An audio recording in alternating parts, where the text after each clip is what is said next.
La dégradation de l'environnement est l'une des menaces majeures pour notre planète. Et les différents facteurs qui produisent cette dégradation sont nombreux. Il est important de savoir les identifier pour trouver des solutions. Parce que les conséquences de cette dégradation sont énormes. Elles provoquent de nombreuses conséquences comme l'extinction des espèces, la disparition de certaines biodiversités, la perte de la qualité de l'air, la pollution de l'eau, l'érosion du sol, etc. Mesdames et messieurs, bienvenue à notre magazine Les Rendez-vous de l'Environnement.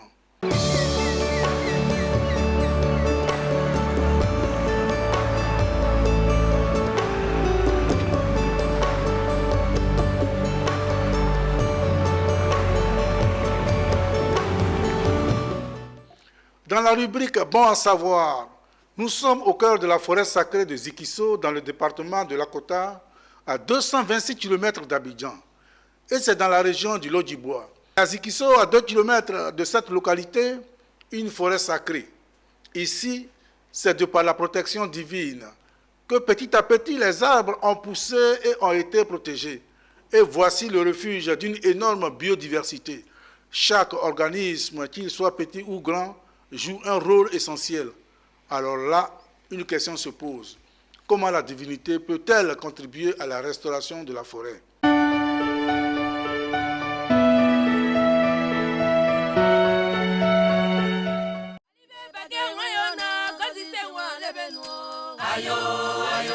Quand la croyance au surnaturel contribue à la préservation du couvert forestier, l'un des exemples les plus parlants en Côte d'Ivoire se situe dans la région du Lodjibois, dans le sud-ouest du pays. Dans le département de Lakota, à quelques encablures de la commune rurale de Zikisso, se trouve la forêt sacrée de Djidji Otekore.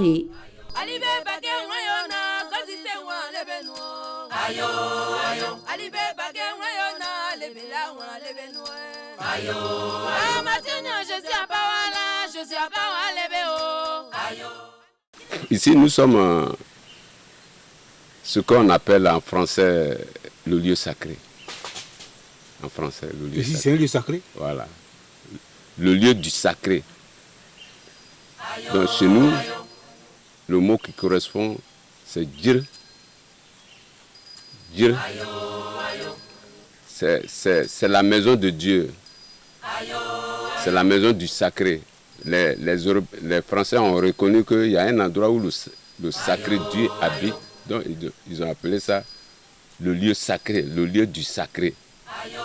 C'est sacré, nous l'appelons Djélé. On l'appelle Lé.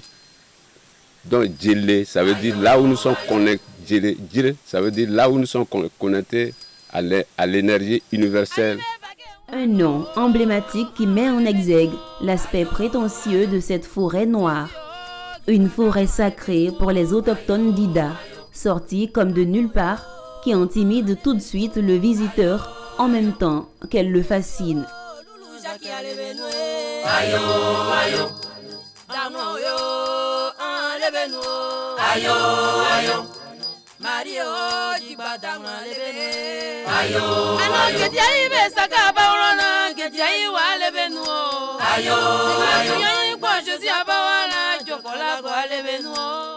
Comme toutes les forêts sacrées, Djidji Otekore a son gardien.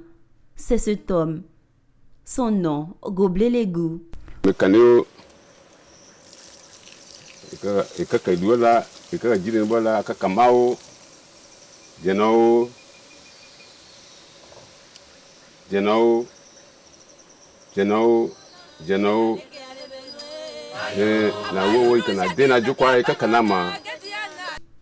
Comme la forêt qu'il protège, le gardien est aussi mystérieux. Il y a 20 ans, Goblé Légou quittait la France pour son village, Niagbameko, répondant à l'appel des génies de la forêt. Pour lui, il n'y a pas de doute, c'est dans cette forêt que se trouve la divinité.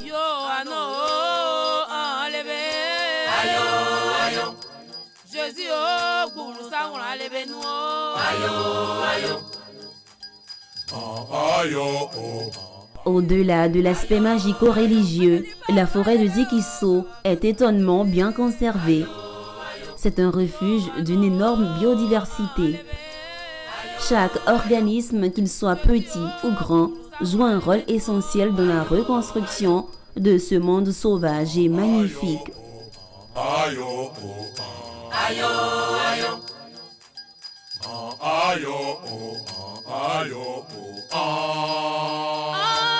Ici, l'on peut rencontrer toutes sortes d'individus, d'animaux et de créatures plus ou moins étranges, avertit le gardien de la forêt sacrée.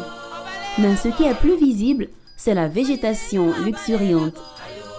Iroko, Dabema, Framiré, bref, les arbres de toute espèce se côtoient dans un foisonnement inextricable de verdure entourant de grottes et de ruisseaux, ainsi que de somptueuses clairières.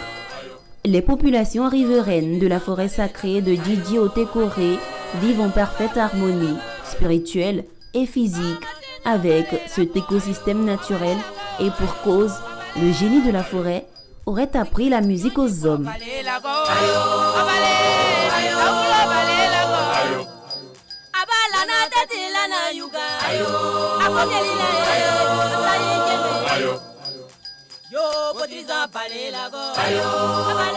Une croyance qui a permis de sauvegarder ce massif forestier encore vierge malgré la pression agricole dans la région, surtout la culture du cacao.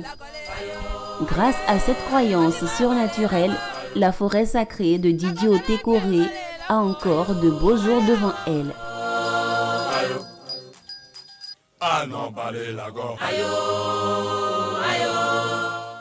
Dans la rubrique Zoom sur, il se nomme professeur Laurent Akéassi. Né le 10 août 1931 à Agoville, dans le sud-est de la Côte d'Ivoire, en région Attier, professeur Laurent Akéassi nous a quittés le 14 janvier 2014 à 82 ans. L'homme était ethnobotaniste et professeur de botanique à l'université d'Abidjan. Surnommé le génie de la brousse, parfois le génie de la nature ou encore le génie de la forêt ivoirienne, ses qualités ont fait de lui l'un des plus grands botanistes de la Côte d'Ivoire, de l'Afrique et du monde.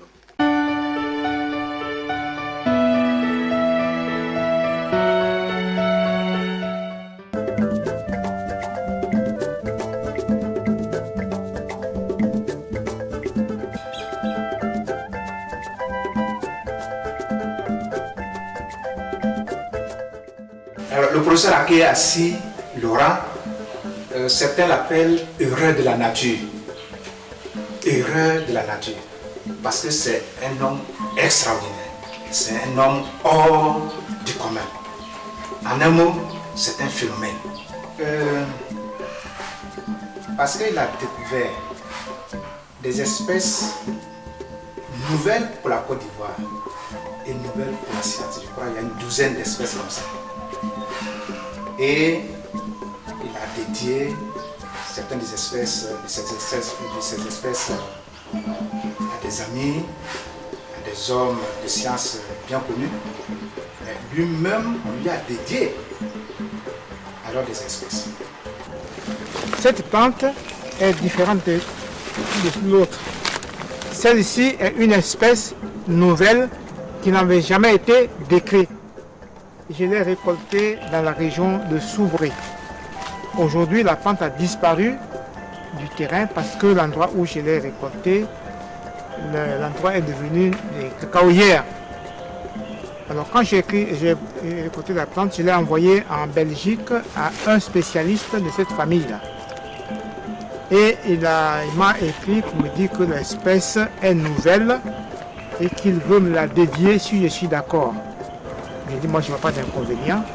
Donc la plante a été décrite et elle m'a été dédiée en 1975 sous le nom de Crotonogynopsis Akéassi de la famille des Euphorbiacées. Durant sa vie professionnelle, professeur Laurent Akéassi a encadré plusieurs thèses de doctorat et est auteur de plusieurs publications. À la retraite, il avait émis l'idée à des étudiants de léguer aux générations futures, dans les meilleures conditions, le fruit de plusieurs décennies de recherche qu'il a consacré à la végétation et à la flore d'Afrique. C'est en 2011 que Laurent Akéassi a transféré son patrimoine personnel dans l'une de ses résidences privées à Yopougon, en Dokwa. Il venait ainsi de concrétiser ses nombreuses années de réflexion en transformant une résidence familiale en une fondation botanique afin qu'elle serve à toute la communauté scientifique mondiale. 14 janvier 2014, professeur Akéassi a tiré sa révérence. Robert Begremambé est vice-président de l'Association internationale des maires francophones, vice-président de l'Association internationale des villes messagères de la paix, une association reconnue par l'ONU. Retrouvons-le dans la rubrique « Plus loin avec ».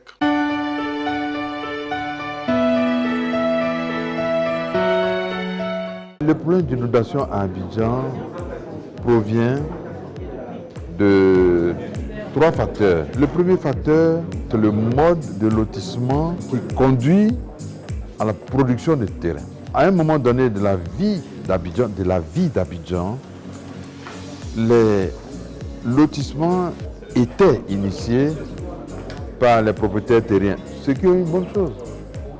Mais beaucoup de ces propriétaires terriens et beaucoup d'aménageurs qui servent d'intermédiaires entre les propriétaires terriens et l'administration et les acquéreurs n'ont pas la capacité d'offrir aux populations tous les équipements nécessaires à la stabilisation de l'environnement du point de vue de la pluviométrie.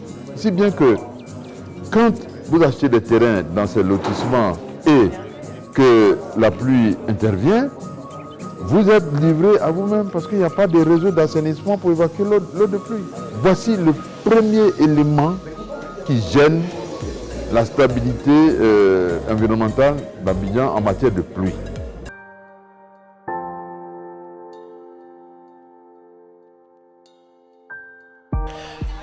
Je peux dire que ça fait environ 20 ans que j'habite ce quartier et ça fait depuis 2018 et cette année que nous connaissons ces problèmes d'inondation. Et avant 2018, on n'avait pas d'inondation dans cette cité et depuis que ces immeubles ont été installés, d'abord lorsqu'il y avait ce chantier qui germait, nous avons attiré l'attention de ceux qui étaient sur les chantiers pour leur dire que c'est le coin de passage d'eau.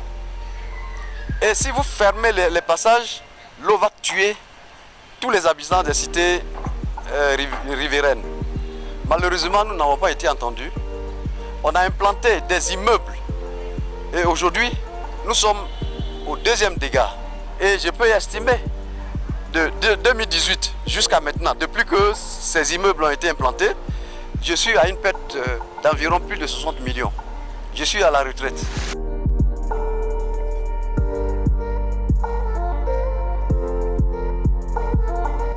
Le deuxième élément, c'est la gestion des ordures ménagères.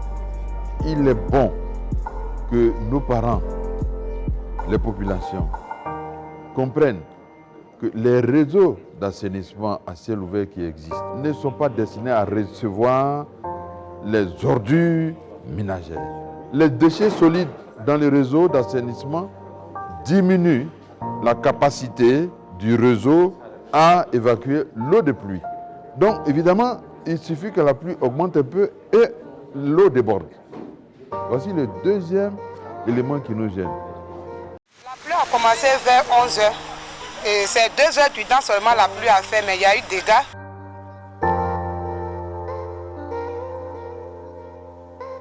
Le troisième élément, c'est le changement climatique. Aujourd'hui, il est difficile de vous dire que l'année prochaine, les pluies qui vont tomber sont des pluies qui reviennent tous les 5 ans ou tous les 6 ans. Parce qu'on peut avoir une pluie de 100 ans l'année prochaine.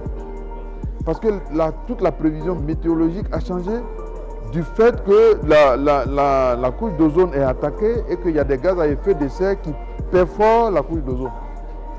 Voici la difficulté que nous avons. La météo a changé. Pour résoudre le problème des inondations à Abidjan, il faut s'attaquer à ces 3 éléments. Moi, je suis en train de négocier avec le ministre Chakba Laurent, chargé des eaux et forêts, pour avoir des réserves forestières qui vont améliorer la biodiversité. Mais surtout avec la BAD qui a décidé de nous aider parce que nous avons négocié cela avec le Fonds mondial de l'environnement Et la BAD va nous financer pour près de, disons, 90 000 arbres, près d'une centaine de milliers d'arbres à Abidjan. Bientôt, vous allez voir dans toutes les rues d'Abidjan, on va planter plein d'arbres. Mais s'il vous plaît, ne coupez pas les arbres que nous allons planter. C'est pour protéger la population, la santé de la population, le bien-être de la population, pour éviter que la pluie ne vienne dans les désordres dans nos vies. Je demande à mes parents abidjanais d'avoir pitié des Abidjanais, de ne pas jeter les ordures dans les réseaux d'assainissement. Deuxièmement, de ne pas couper les arbres que nous allons planter, mais au contraire de les entretenir parce que l'arbre est un partenaire de l'homme. Et puis troisièmement, d'apprendre cela à nos enfants dès le bas âge.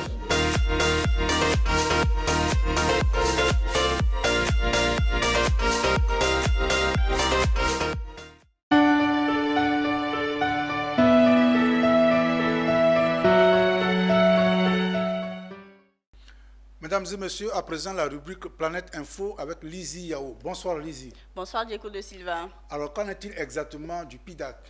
Le PIDAC, il faut le savoir, est le premier programme d'investissement de mise en œuvre du plan d'investissement climat et du plan opérationnel 2016-2024. C'est un projet qui se justifie par la nécessité de promouvoir un développement social durable, protéger les grandes infrastructures hydrauliques construites dans le bassin et les principaux écosystèmes du fleuve Niger, initié par l'autorité du bassin du fleuve Niger. Le programme est exécuté dans les 9 pays membres, à savoir la Côte d'Ivoire, le Bénin, le Burkina Faso, le Cameroun, la Guinée, le Mali, le Nigeria, le Niger et le Tchad. Le PIDAC pour la Côte d'Ivoire est sous la tutelle technique du ministère des Eaux et Forêts. Il est dirigé par le coordonnateur national, le colonel Kwasi Martin.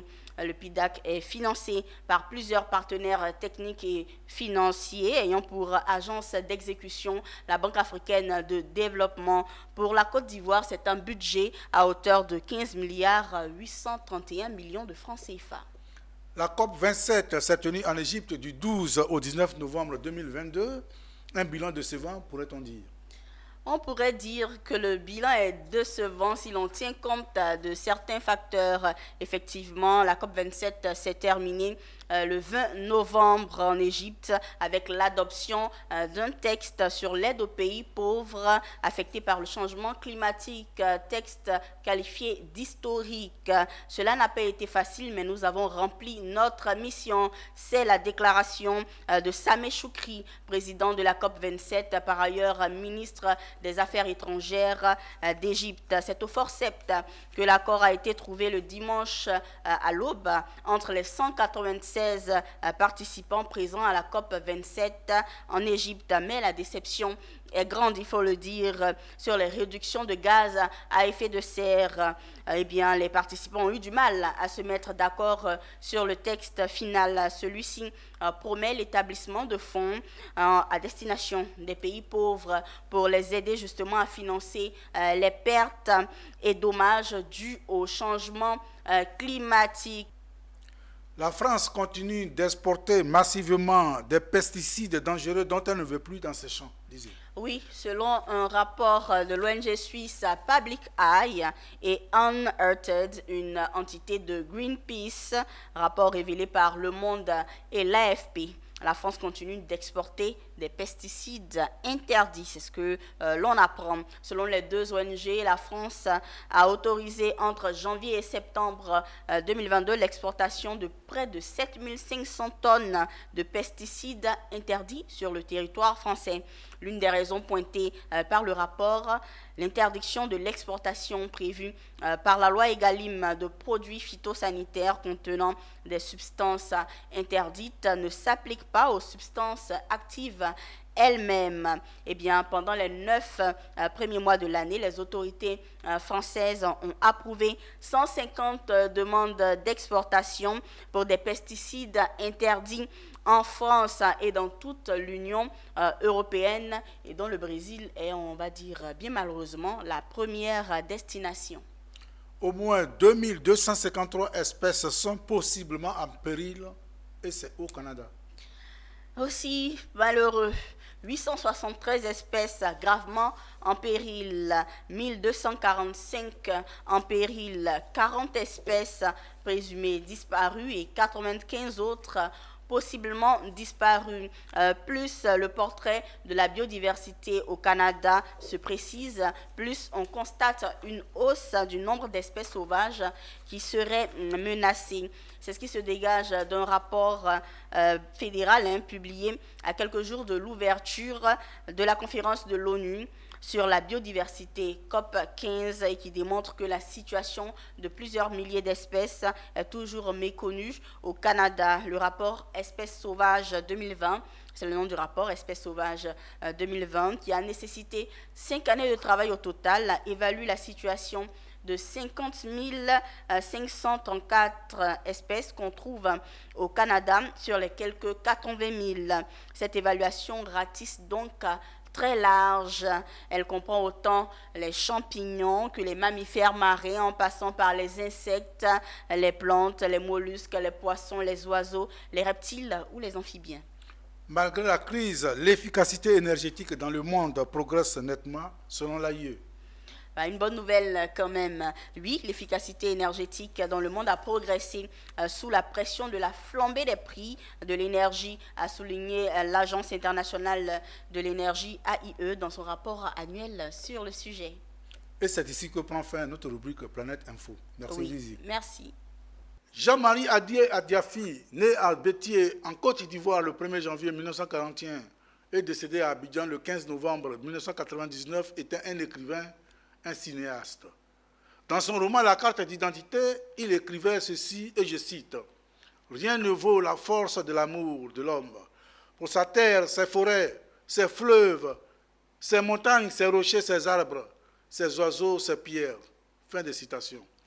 Mesdames et messieurs, c'est ici que prend fin notre magazine, les rendez-vous de l'environnement. Toute l'équipe de production se joint à moi pour vous dire merci de nous avoir suivis et bonne suite de programme sur Business 24 Africa.